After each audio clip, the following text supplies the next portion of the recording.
je voulais vous raconter l'histoire de Gorée en français. Ici à Gorée, ce sont les Portugais qui sont venus ici en premier, en 1444. Puis après les Portugais, ce sont les Hollandais.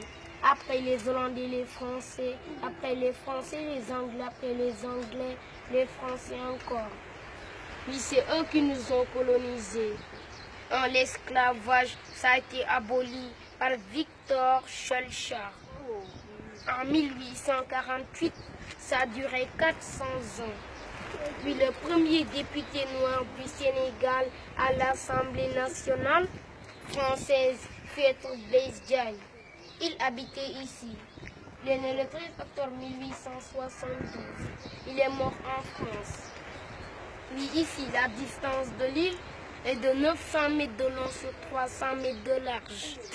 Alors ça nous donne 27 hectares.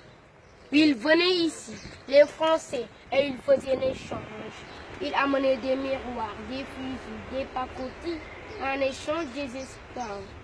C'était le commerce triangulaire des Afrique, Amérique, Europe. Et avant, toutes les maisons qui étaient au bord de mer, c'était des maisons des esclaves. Ici, à Gorée, il y avait 28 maisons des esclaves. On a gardé la dernière maison des esclaves. Puis en 1960, on a déclaré l'indépendance du Sénégal le 4 avril 1960. Et vous voyez qu'ici, à Gorée, on a des couleurs différentes. Rouge portugais, jaune hollandais et blanc français. Et vous voyez la statue près de la maison des esclaves. On ne la voit pas ici, mais c'est de l'autre côté. Ça, c'est la statue de la libération de l'esclavage pour nos frères guadeloupéens. C'est les frères guadeloupéens qui nous ont fait ça le 31 juillet 2002. Un porte aller sans retour. Avant, il y avait un pont pour amener les esclaves. Ceux qui étaient malades ou blessés, on les balançait dans l'eau. Les requins venaient le manger.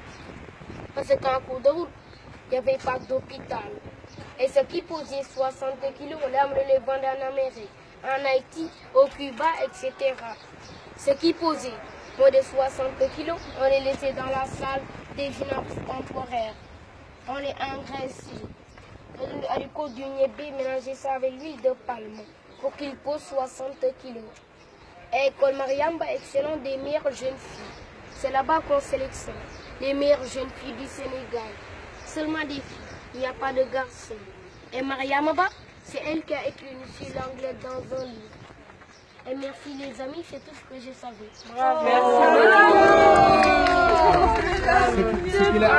qu'il est en train de faire, c'est devenu une habitude chez lui. Mais le malheur est que il n'apprend pas. Le seul problème, c'est ça. Étant natif de l'île de Gorée, il a une chance d'apprendre beaucoup de choses sur l'île de Gorée et de devenir un guide et même d'en partager avec les gens. Mais si on ne fait pas des études après, c'est raté.